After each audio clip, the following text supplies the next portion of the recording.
Welcome to the second episode of the Tim Winter series on the Build It Better podcast.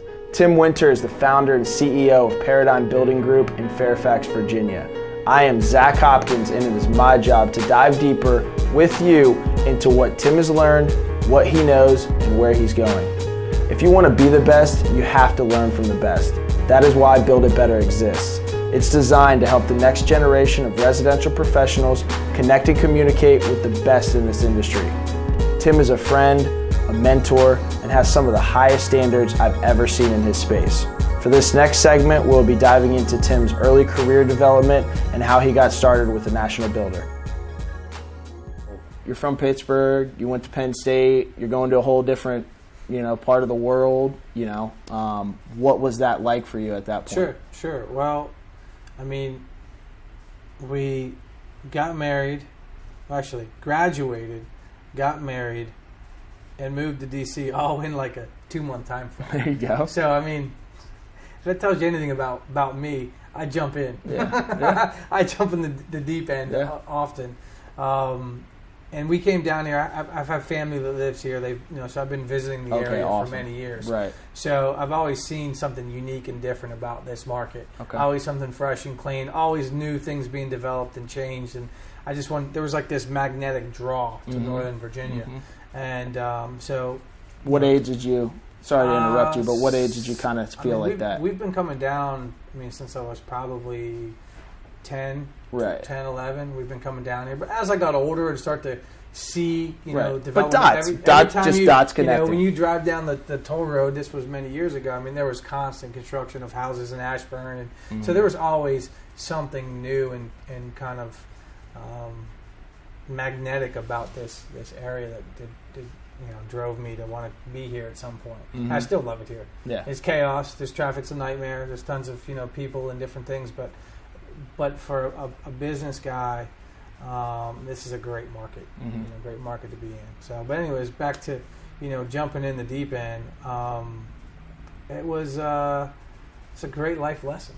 I look back now and it's like, man, you're a little bit crazy. 22 years old. You moved away from home. There's, we have some family here, but starting a new relationship, starting a new job, and a new location, essentially. This place is not easy to drive in. Right. So thankfully I was in the residential world that helped me. I was out and about a bunch and able to see new developments and spend some time learning the area, right. Which was huge. Yeah. And so... As you got the position, you started there. Kind of talk to us about the NVR and kind of what your job was there, how you started, worked your way up, things like that. So I came into NV Homes as they called us production supervisor, something like. Basically, I was an assistant to the project manager that built the houses. Okay. So I started in that position and I knew a little bit about construction and things from my dad, but really what I learned was how things were systematized. Right. NVR is an amazing organization. They do it right. From a process and from understanding on how things work. And so to jump into a training program like that was unbelievable. Mm-hmm. They put you through a 6-month training program, and then you've got another 6 to 18 months that you're kind of learning from the other project managers that you're assigned to. Mm-hmm. And then from there, about 18 months in, and I got promoted, and I was now a project manager, or I'm managing my own community. Wow. So at just under 24, right, building $1 million houses, so just under $700,000-$800,000 houses. Mm-hmm. It's pretty awesome. Yeah.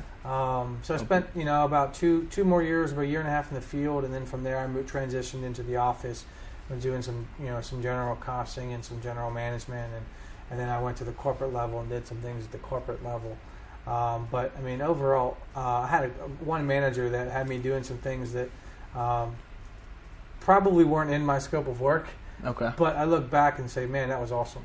Right. Because it helped me understand how to run a business today and see some land deals and see some different things that may not have been in my job description. Of course. But I had a great almost just under 7 years. Okay. At NV, and again, still a great organization.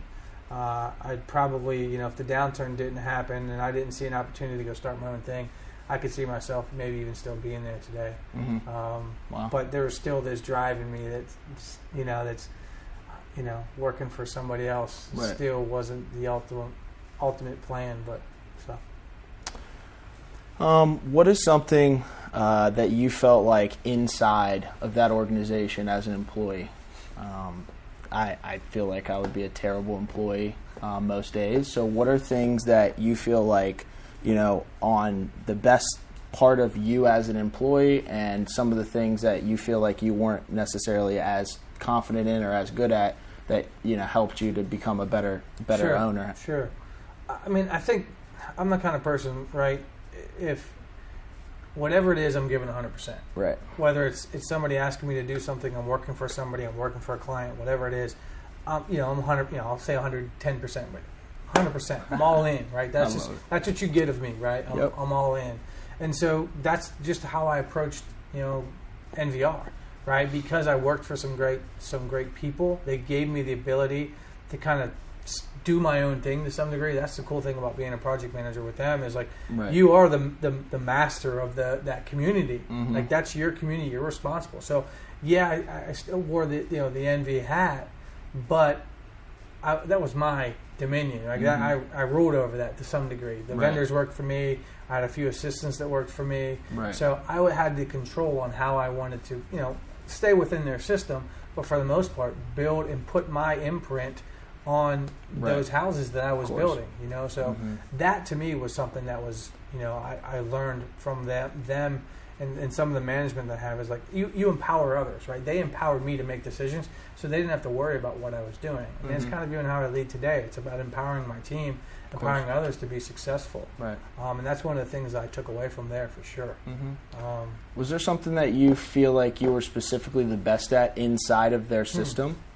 That was a piece of the business that you said, wow, I just, like a position, right, on the field. Yeah. Was there a position that you said, I'm just the best at costing? You talked about that a little bit. Yeah, or different. I think being in the field and then coming into the office was a great position for me because that role at the time, it's changed. I still have friends and things that work over there.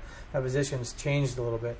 But when I was in that role, you were kind of the liaison between sales, production, and the executive staff, right? So everybody kind of came to you for the question. So you always had to be on your toes, and I love that, right? I love being the guy, right? You need something, you come to me. You got a question, you come to me. I don't know the answer, I'll find out, and I'll come back to you, right? That kind of thing. So for me, being in that key man position is exactly where I want to be, right?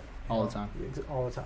Yep. Yeah. And so at this period in your life, 18, you said 6 years, so 20, 24, something like that. In this period of your life, was there a specific mentor or somebody that comes to mind that could kind of helped you through that? Yeah, so that time frame, my uncle was a big player in my life. Okay. He still is. But particularly at that time because he's in the industry. Right. He's on the other side of the NVR world at Ryan Homes. Okay. So he knows the process. So he was always there to kind of, when I had ideas, thoughts, questions, any of those kind of things, I had somebody to rely on. And a non-competitive opinion. Correct. Yeah. And give me an answer, or even not even give me the answer, but coach me so that I resolve and figure out my own answers. Right. So and he kind of shares that same mentality of your parents. I mean, oh yeah, definitely. That's a huge reason why you are where you are. I mean, from a young age, all of my uncles and my family has always been close. My real dad passed away 3 months before I was born, and so I grew up with my uncles. Okay. And they all poured into me to the point where, when on the basketball court, I'll never forget this. Right, I loved to play basketball as a kid. My one uncle, he would not let me leave the court until I made that last shot. Yeah. He's like, that's one thing he taught me. Yeah. And that's just kind of the same thing he taught me as you got, into business. Like you got to go out on a win. Yeah, right? End on a good note. You got to end on a good note. Yep. You know what I mean? You got to finish strong. Yeah, that's awesome. You know what I mean? So definitely a great lesson And this is the same uncle that you traveled and, seen growing up and things like that. So, and he was always a builder? Is that something that he had? Yeah, he's been at NVR over 27, 28 years. Right, so you've kind of seen that growing up and understood what that looks like, which is very neat. Yeah. That is very neat. Most valuable lesson you learned at NVR? Most valuable lesson. That you use every day? Is there one that you... Yeah, create a system. I mean, everything, you can't see the mumbo jumbo. You probably can't decipher what's going on behind you. It's Chinese, guys. It's all good. Don't worry. But, we try to run a system in everything that we do. Right. Because once you're in a program, you can then train others. You call in a play, everybody knows what it is, right? Of course. It's you've got to have a playbook. And everyone's got to understand what it is. So when the quarterback calls the play, the wide receiver is running the right route, right? That's something that we practice and we preach in here all the time. And we're always trying to make us more efficient. Our systems, Brett, my VP operations, he's a systems guy, even more so than me. Like, I've got vision, he drills it down, and he helps us implement it. And the systems at NVR are second to none. I couldn't do what I do today if I didn't spend time there. So it sounds like you came right out of college, right into that job. Yeah.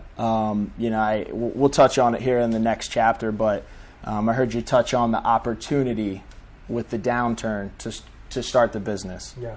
So that being said, there's a ton of homes, especially around here in the construction space, where you can come and go out of college. Obviously, he was laser focused in college towards the residential, but then had a position that, he's even willing to say that he might still have today. It was that good of a position if there wasn't that opportunity. So that was something that I've taken away from this. Like I said, it would be hard for me to be an employee, but it's really cool to see the freedom and the fact that you're sitting here saying, that was my domain kind of a thing.